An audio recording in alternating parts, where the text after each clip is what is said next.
ఇటీవల హైదరాబాద్ నాంపల్లి సిబిఐ కోర్టుకు వరుస బాంబు బెదిరింపులు రావడం కలకలం రేపింది. బాంబు స్క్వాడ్ తనిఖీలు చేసి అదంతా ఫేక్ అని తేల్చేశారు. తాజాగా మళ్లీ నాంపల్లి సిబిఐ కోర్టుకు బాంబు బెదిరింపు మెయిల్ వచ్చింది. అప్రమత్తమైన పోలీసులు బాంబు స్క్వాడ్ కోర్టుకు చేరుకుని సిబ్బందిని ఖాళీ చేయించి తనిఖీలు చేపట్టారు. 2 రోజుల క్రితం కూడా ఇదే తరహా బాంబు బెదిరింపు మెయిల్ వచ్చింది. అయితే మెయిల్ను పోలీసులు పరిశీలిస్తున్నారు. ఆ మెయిల్ ఎవరు పంపారు, ఎక్కడి నుంచి వచ్చిందని తెలుసుకునే పనిలో పడ్డారు పోలీసులు.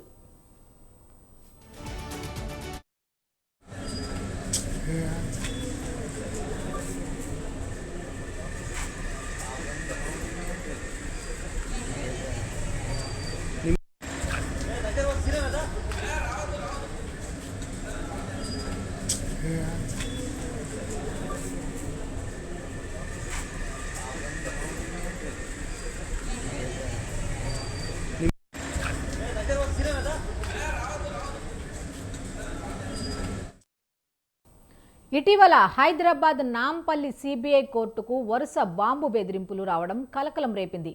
బాంబు స్క్వాడ్ తనిఖీలు చేసి అదంతా ఫేక్ అని తేల్చేశారు. తాజాగా మళ్లీ నాంపల్లి సిబిఐ కోర్టుకు బాంబు బెదిరింపు మెయిల్ వచ్చింది.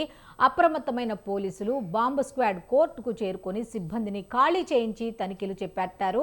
2 రోజుల క్రితం కూడా ఇదే తరహా బాంబు బెదిరింపు మెయిల్ వచ్చింది. మెయిల్ను పోలీసులు పరిశీలిస్తున్నారు. అయితే ఆ మెయిల్ ఎవరు పంపారు, ఎక్కడి నుంచి వచ్చిందని తెలుసుకునే పనిలో నిమగ్నమయ్యారు. అయితే దీనికి సంబంధించి మరిన్ని డీటెయిల్స్ మా కరెస్పాండెంట్ రాణా ప్రతాప్ అందిస్తారు. రాణా ప్రతాప్, చెప్పండి. దాదాపు సంవత్సరం నుంచి ఇది ఒక 7వసారిగానే మనం చూడాలి. ఎందుకంటే నాంపల్లి కోర్టులో రెగ్యులర్ గా కూడా దాదాపు వేలాది మంది లాయర్లు వస్తుంటారు. తర్వాత కొన్ని నేరాలకు శిక్షగా అనుభవిస్తున్న వారు, అలాగే కోర్టు వాయిదాలకు వస్తున్న వారు అందరూ రెగ్యులర్ గా వస్తూ ఉంటారు. సో ఈ నేపథ్యంలోనే ఈ రెగ్యులర్ గా కొన్ని చోట్ల జడ్జి కాంప్లెక్స్ లో బాంబులు పెట్టామని మెయిల్ పంపిస్తున్నారు. తర్వాత కొంతమంది కాల్స్ చేసి మేము పలానా చోట బాంబు పెట్టామనేది కూడా వాళ్ళు బెదిరిస్తున్న సందర్భాలు. చాలా వరకు కూడా బాంబు స్క్వాడ్ మొత్తం ఎంటైర్ కోర్టును కూడా బ్లాక్ చేసి అందరినీ కూడా బయటకు పంపించి రెగ్యులర్ గా కూడా తనిఖీలు చేసిన తర్వాత అవన్నీ ఫేక్ కాల్స్ గా కూడా నిర్ధారణ చేసింది. అయితే దాదాపు వారం కూడా కాలేదు, దాదాపు 3 కోట్లకి ఈ యొక్క బాంబు బెదిరింపు అనేది వచ్చింది. తర్వాత వెంటనే అప్రమత్తమైనటువంటి పోలీస్ శాఖ అక్కడికి వెళ్ళి చెక్ చేశారు. బాంబు స్క్వాడ్ వెళ్ళారు.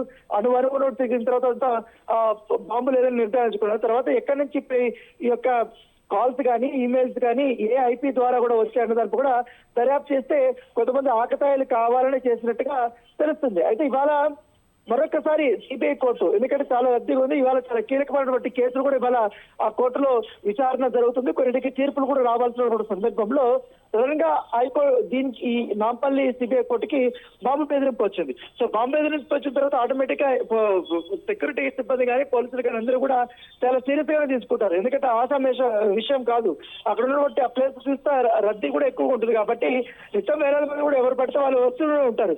సో ఈ నేపథ్యంలో సీరియస్ గా తీసుకుని వెంటనే బాంబు స్క్వాడ్ రంగంలో దిగడము, అనువునుగా వారు పెట్టేసిన తర్వాత ఎక్కడ ఎటువంటి బాంబు ఆనవాళ్ళు కానీ లేకపోతే ఇతర అనుమానితమైనటువంటి వస్తువులు కానీ కనపడలేదు. సో ఈ నేపథ్యంలో ఈ మెయిల్ పంపించింది కానీ కాల్స్ ద్వారా పంపించింది, SMS ద్వారా కూడా పంపించినటువంటి యొక్క వ్యక్తిని పట్టుకునేందుకు ఎక్కడి నుంచి వచ్చిందని కూడా పూర్తి స్థాయిలో అధికారులు దర్యాప్తు చేస్తున్నారు. ఖచ్చితంగా కూడా మేము వీటిని చాలా సీరియస్ గా తీసుకుంటాం. ఇటీవల కాలంలో కావాలని కొంతమంది పోకిరీలు కానీ మధ్యలో ఉన్నటువంటి కొంతమంది ఇలా చేస్తున్నారు. తర్వాత మధ్య స్థిమితం లేనటువంటి వారు కొంతమంది ఇలా ఆకతాయి పనులు చేస్తుంటారు. సో అయినప్పటికీ కానీ ప్రోటోకాల్ ప్రకారం మనము ఏ ఒక్క కాల్ని కానీ మనం నెగ్లెక్ట్ చేయడానికి వీలుండదు. కాబట్టి ఖచ్చితంగా సీరియస్ తీసుకొని మేము దర్యాప్తు చేస్తున్నాం. సో ఖచ్చితంగా మేము ఈ ఆకతాయిల్ని పట్టుకుంటామని కూడా పోలీసు అధికారులు చెప్తున్నారు. Okay, thank you Rana Pratap.